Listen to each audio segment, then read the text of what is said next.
So today I am at Epcot by myself, and I booked some fast passes just to come over here and hang out. So I'm gonna go ride Spaceship Earth.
So in case you didn't know, Spaceship Earth is rumored to be closing in 2020 for like a 2-year renovation, remodel, redo, whatever, as part of like this whole reimagined future world that is going to be coming here in the next couple of years. If you're going to be coming to Walt Disney World in the next 2-3 years, make sure you get your fill of Spaceship Earth because it might be changing completely.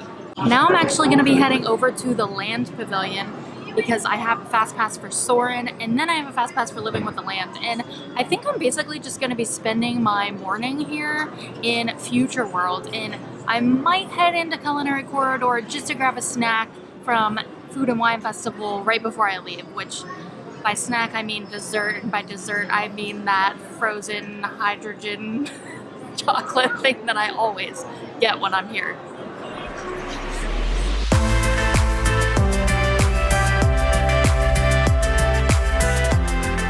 So I've been seeing these signs up a lot more lately in the park saying that there's table service reservations available. Like yesterday at Animal Kingdom we saw one for Tiffin's, so I think they were like trying to make sure that their restaurants are like booked up, or maybe they're having like too many walk-ins. I'm not really sure. So I thought that was kind of interesting to see that 2 days in a row in 2 different parks.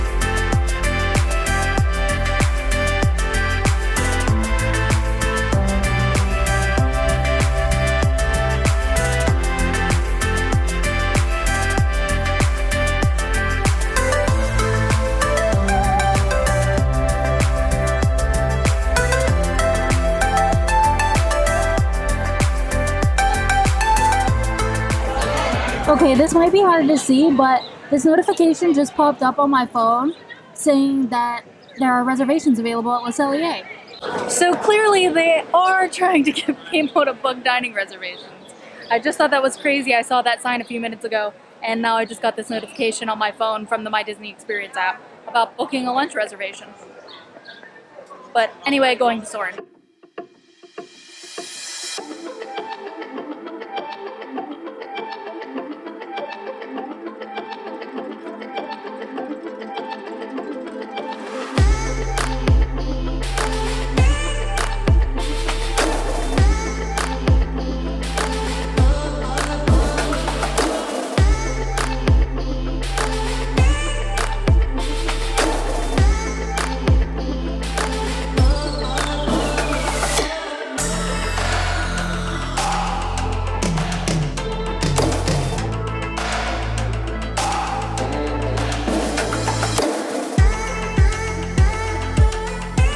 love riding Soarin', and it's kind of funny because sometimes whenever I get on there, I forget that it's Soarin' around the world and not Soarin' over California. So I'm like expecting to see the golf ball scene, and then it doesn't happen because that was in the original Soarin', like Soarin' over California, not Soarin' around the world.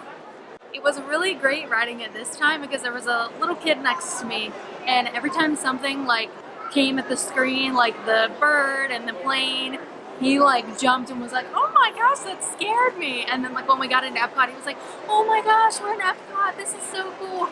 It like gave me chills that like people still enjoy it so much. And I still enjoy it a lot. But now I'm gonna go ride Living with the Land because I think they have some little things in there from Food and Wine Festival, and I haven't been on it in a long time, so it's always a great ride just to relax.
So I think Josh and I have mentioned this before, and I forgot to mention it before I went and got on the land, but for Soarin', our favorite section to sit in is B1.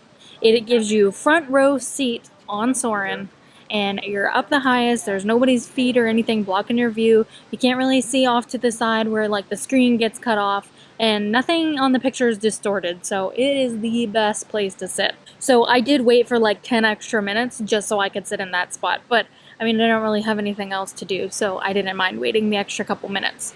But the other thing is, when I went to get on the land, I was actually going to ask for the front row, and it just so happened to work out that I got put in row 1 because that was what was next for me to be sat in.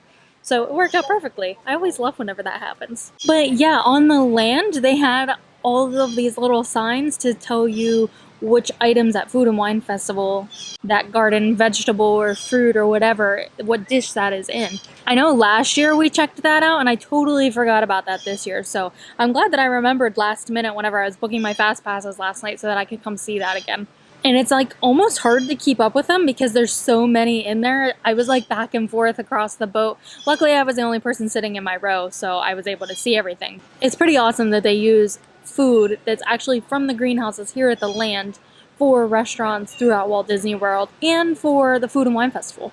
So I think now I'm gonna head over to the character spot and meet Mickey Mouse and his friends. I haven't done that in a really long time, and a fast pass happened to pop up for right now, so I'm gonna go do that, and then I think I'm gonna grab some food real quick, and then I'm probably gonna go home.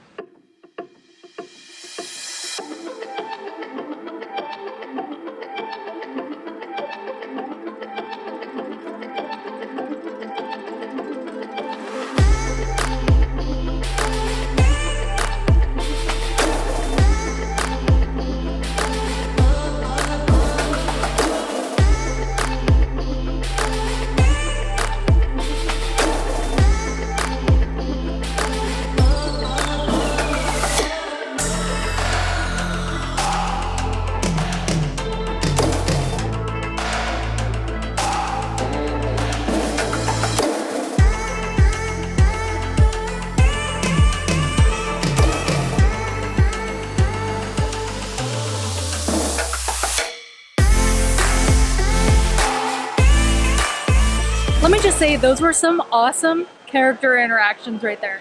Mickey was great, Goofy was hilarious as usual, and Minnie Mouse was cute. Oh, it was just so good.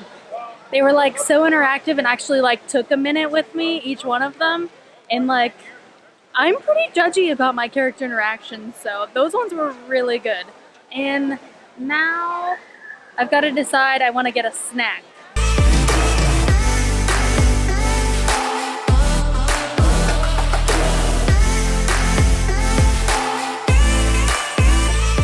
Okay, so I decided I should get some actual food first before I get dessert. So I got the lump crab cake here at Coastal Eats, and it has a avocado lemongrass cream on top. I know I tried this last year, but I haven't had it yet this year. Just as good as I remember.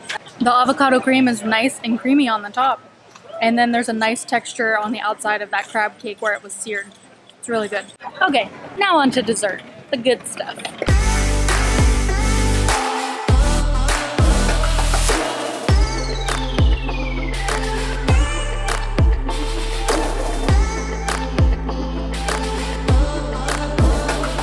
Final stop for today, Chocolate Studio, Liquid Nitro, Chocolate Truffle. Can't go wrong. It's my favorite dessert here. So I think that's gonna do it for Epcot today. And the battery's gonna die, so hopefully this doesn't cut off before